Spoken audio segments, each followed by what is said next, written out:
Next on our list, a big ask. It's coming from the Tennessee Valley Authority asking you to volunteer to turn down your thermostat on this cold night so utility districts don't have to cut power. It comes as no surprise, TVA reminding us all tonight that cold temperatures equal high power demand. The utility says it has team members working around the clock to keep power sources online. Now, you may remember a brutal cold snap a little more than 2 years ago forced TVA into rolling blackouts. According to Volunteer Electric Cooperative, one of the local power companies supplied by TVA, the region is not expecting that tonight, but VEC says the emergency load curtailment program, a 6-step process for this sort of situation, is in effect. Steps 1 and 2 call for power companies to cut their own power usage and to put out the voluntary call for the public to do the same. Now, VEC does not expect they'll have to go past step 4, which would be asking large industrial users to scale back their power consumption. As for TVA, they're looking ahead to tomorrow morning as a time for all of us to step up in the effort. It's really cold this week, and we are seeing near record power demand. While we're not expecting emergency conditions, being a smart energy consumer can help you save money and reduce strain on the power grid. We're asking you to lower power consumption between 6 a.m. and 10 a.m. on Wednesday morning.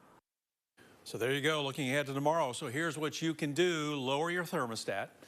Postpone using appliances like dishwashers, dryers, cooking equipment until other parts of the day.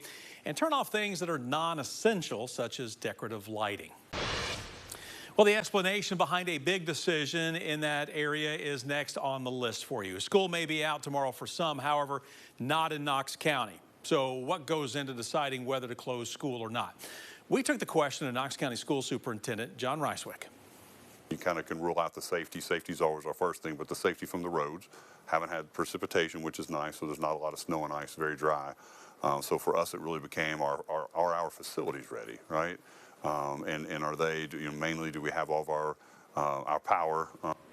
Dr. Reiswick also says they are constantly monitoring weather situations and have security and personnel making sure that everything is safe. And with the temperatures dropping overnight, several local churches will continue to serve as warming centers for people in need. These centers will be open to anyone who needs a warm place to stay when the temperature drops below 25. Running through that list for you: Fountain City United Methodist, Vestal United Methodist, Magnolia Avenue United Methodist, Cokesbury Church, and Honey Rock Church. There is also an overflow site at the Salvation Army on North Broadway. A Knoxville man accused of shooting and killing his wife back in court today for his preliminary hearing. Charles Hornberger showed no emotion during the hearing today. Now, back in December, the Knoxville Police Department responded to a suspicious death of a woman at the Montgomery Village. That woman was later identified as Hornberger's wife, Janine. The state calling 3 witnesses to the stand, including Christina Rivera, a neighbor who said she heard 2 gunshots. I hear a pop, like a gunshot, outside, which was after I came back in the house. And I didn't think anything of it. I live in Montgomery Village. We hear it a lot out there. So I did not go outside and go look. Rivera went on to say today that it was not until her boyfriend came home and told her to check on her neighbor who was laying on the ground. Rivera said that's when she went over and saw the victim in a pool of blood and called 911. The judge did determine the case would be bound over to a grand jury. Meanwhile, a Knoxville man now learning his sentence after pleading guilty in a 76-year-old's death. This story takes us back to February of 2023 when Joe Whitaker left his job early with a kitchen knife, saying he was going to hurt someone on Bellevue Street. Well, 5 days later, Julius Parker was found dead at his home on Bellevue. At the time, investigators said Whitaker was also there, along with a woman who had been held hostage for days. Whitaker's sentence is for 23 years behind bars for second-degree murder as part of a plea agreement. Other charges Whitaker initially faced will now be dismissed.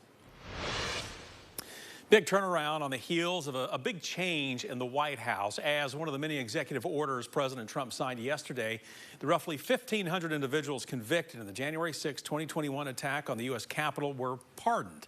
Now, an East Tennessee man, Cliff Mateer, convicted for his involvement in January 6, is among those. In August 2021, FBI agents executed a federal search warrant at Mateer's Knoxville home in connection to his actions on January 6.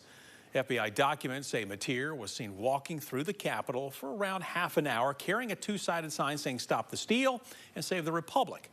After pleading guilty to pardoning, demonstrating, or picketing in the Capitol building and serving 2 months in federal prison, he is currently on probation for his involvement. Now, today he says justice, quote, is returning. You have to stand up. You know, if you don't stand for something, you fall for anything. You know, you have to stand up sometimes even when you know you're going to get knocked down. You know, this is what it means to be courageous. This is what it means to believe in something, and to believe in justice, and believe in rational thought, to believe in America. Since 2021, Mateer has maintained that he does not regret his involvement on January 6th.